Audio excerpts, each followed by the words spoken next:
ये सुनसान खाए घने जंगल के बीच ये शांत गुमनाम जगह क्या कहती है? उसके बीच स्थित ये समाधि स्थल क्या रहस्य है इस जगह का? ये समाधि स्थल है दादा गुरु मत्स्येंद्रनाथ का, जो एक बहुत बड़े सिद्ध संत हुए। माना जाता है इनका जन्म मछली के पेट से हुआ था। तो आइए जानते हैं क्या रहस्य है इस जगह का। तो वीडियो को स्किप किए बगैर बने रहिए इस वीडियो के साथ, और यदि आप इस चैनल पर नए हैं तो वीडियो को लाइक सब्सक्राइब करके नोटिफिकेशन ऑन कर ले, ताकि आपको हमारे और भी रहस्यमयी मंदिरों का इतिहास देखने सुनने को मिलता रहे। तो ज्यादा समय ना लेकर आइए वीडियो स्टार्ट करते हैं।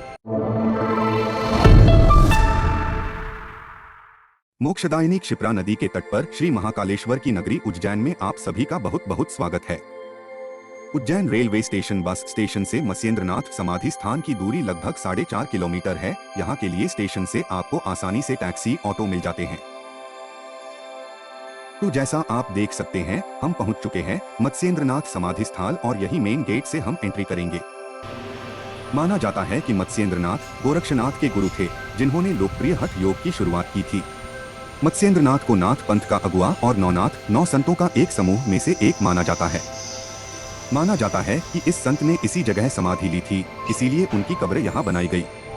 मत्स्येंद्रनाथ, जिन्हें मत्स्येंद्र, मच्छिंद्रनाथ, मीनानाथ और मीनापा 10वीं सदी की शुरुआत के नाम से भी जाना जाता है, कई बौद्ध और हिंदू परंपराओं में एक संत और योगी थे। वह 84 महासिद्धों में से एक हैं और गोरक्षनाथ के गुरु माने जाते हैं, जो शुरुआती हठ योग में एक और ज्ञात व्यक्ति थे। उन्हें हिंदुओं और बौद्धों दोनों द्वारा सम्मानित किया जाता है, और कभी कभी उन्हें अवलोकितेश्वर का अवतार माना जाता है। मित्रों, यहाँ की देख रेख करने वाले बाबा जी से आइए चर्चा करते हैं इस जगह के बारे में।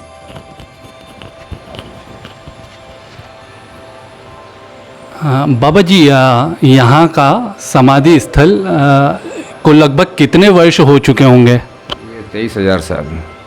अच्छा। ये राजा विक्रमादित्य के विष्ट देव और गुरु है, राजा भर्तरी के दादा गुरु है जी।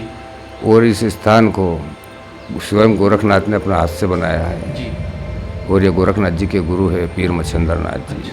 तो उनके हाथों और कर कमलों से उनके हाथ से ये समाधि बनी हुई है, जिसको 23,000 वर्ष हो गए हैं। अच्छा। विक्रम सन संवत कितना टाइम हो गया आप खुद पढ़े हो लिखे हो? जी हाँ, जी हाँ। ये उसी समय की बनी हुई है ये। हाँ। और गुरुजी, यहाँ की मतलब क्या खास विशेषताएं हैं? विशेषता यही है कि दादा गुरु को इनको शांति प्रिय चाहिए, इनका पूरा परिवार है, क्योंकि उनके शिष्य थे राजा भर्तरी, उनके दादा गुरु है ये जी। उनके शिष्य है गोरखनाथ जी, और गोरखनाथ जी के शिष्य है राजा भर्तरी जी।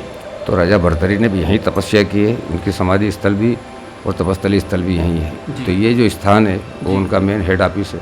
यहाँ बैठ के उन्होंने पूरे देश के अंदर संचालन किया। नाथ संप्रदाय के प्रथम गुरु है। अच्छा। और इनके गुरु है दत्त भगवान जी। जो गिरनार के अंदर विराजमान है, जी। जिनको दत्तात्रेय भगवान कहते हैं, जो ब्रह्मा विष्णु महेश के आराध्य है। तीनों रूप उनके हैं और ये उन्हीं के ही कर कमलों द्वारा बनी हुई है समाधि। यहाँ जो भी आता है उसकी सभी मनोकामना पूरी होती है। हाँ, इसलिए इनको चैतन्य महाप्रभु कहते हैं, योगी राज भी कहते हैं और माया मच्छिंद्रनाथ भी कहते हैं। इनके 3 रूप हैं। जी।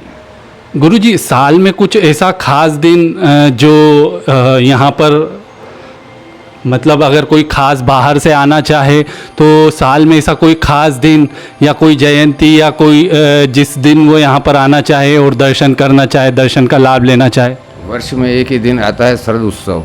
जी। शरद पूर्णिमा के दिन यहाँ पर खीर बटती है, और वो खीर नहीं, वो अमृत है, जिससे 36 प्रकार के रोग काटे जाते हैं।